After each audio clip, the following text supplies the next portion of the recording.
The CDC is monitoring the rapid spread of a novel XBB.1.5 COVID mutation. The latest COVID variant of concern, XBB.1.5, continues to rise but still accounts for a minority of new COVID-19 infections in the USA, according to the Centers for Disease Control and Prevention, which lowered their forecasts of the variant's rise earlier. According to the CDC, the variation is responsible for 27.6% of new cases in USA, with a prediction C ranging from 14.0 to 46.5%. The BQ.1.1 variation, which emerged in the fall, is still expected to account for a larger proportion of cases for the time being, accounting for 34.4%. The frequency of XBB.1.5 remains highest in the Northeast America, where the CDC believes it accounts for more than 70% of cases. The strain is expected to account for less than a third of new illnesses in all other regions. The CDC's preliminary data on the strain's growth advantage over its Omicron siblings showed it spreading faster than all other major strains seen so far in the US during the pandemic, except the original Omicron lineage that drove a record wave of infections last winter. The World Health Organization announced this week that it has also requested a risk assessment of the new variant's threat from the CDC. The CDC authorities warned that their initial estimate of 40.5% for XBB.1.5 had a significant margin of error.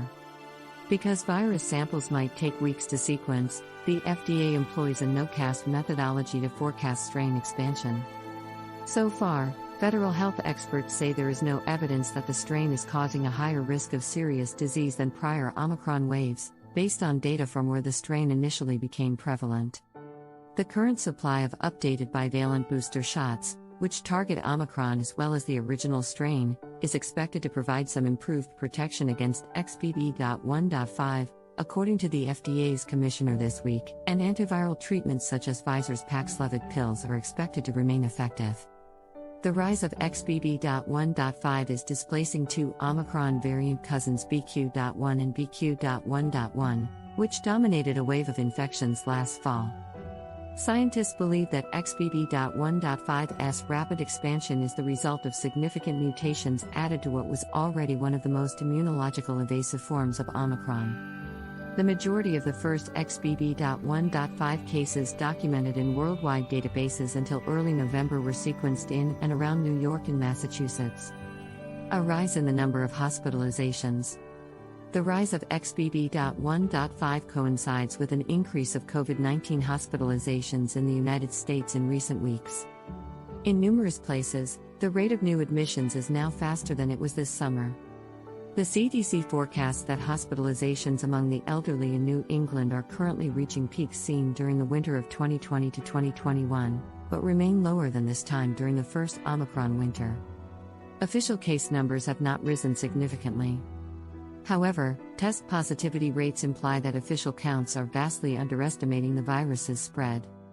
Federal data has shown a sharp increase in infections in New England in institutions such as nursing homes, where COVID-19 test results are more frequently reported to health authorities. Nearly a fifth of Americans live in counties with high COVID-19 community levels, where the CDC recommends masks and other precautions to combat the virus, which is at its worst since August of last year. At these population levels, Fort Worth, Miami, and New York City are among the most populated counties. The XBB.1.5's mutations could be contributing to the growth in areas where XBB had failed to establish a foothold. However, it is cautioned that other factors, such as the increased risk of respiratory viruses over the winter vacation season, could also be at work. The CDC recommends getting updated COVID booster shots, as well as additional precautions such as better ventilation, testing before gathering, and masks in high COVID locations. Separating XBB.1.5 from XBB. The XBB.1.5 strain is a variety of the XBB strain, which is a recombinant combination of two previous Omicron strains that caused a wave of infections earlier this year. Earlier this year, the Biden administration expressed confidence that XBB would not dominate infections in the country. South Asian countries such as Singapore indicated that the strain appeared to pose a lower risk of hospitalization when compared to previous Omicron strains. The XBB had made up a modest fraction of U.S. cases for several weeks after it was initially discovered in the country, while appearing in a growing share of variants from arriving international passengers. Then, in the last month, the CDC's estimations of XBB's prevalence began to rise.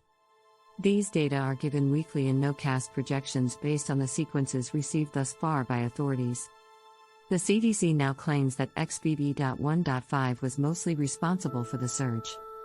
After separating XBB.1.5, the government estimates that all other XBB infections accounted for only a small proportion of cases nationwide in USA. XBB.1.5 features an additional change called F486P in addition to its parent. That alteration appears to provide a much improved ability to connect to cells, which may be aiding in its dissemination.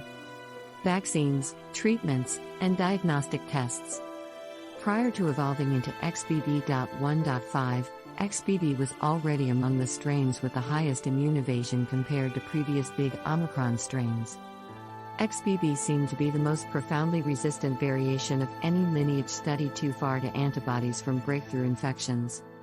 XBB, like BQ.1, was resistant to a number of monoclonal antibody medications that doctors had used earlier in the pandemic before they were rendered ineffective by new strains.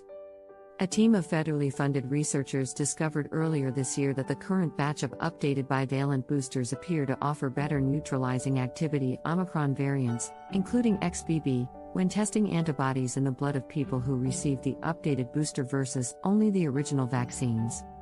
However, antibody responses for XBB were lower in that study when compared to the other strains tested. Data from another team of scientists in Japan suggest that antiviral medications like Pfizer's Paxlovid will retain potency against XBB.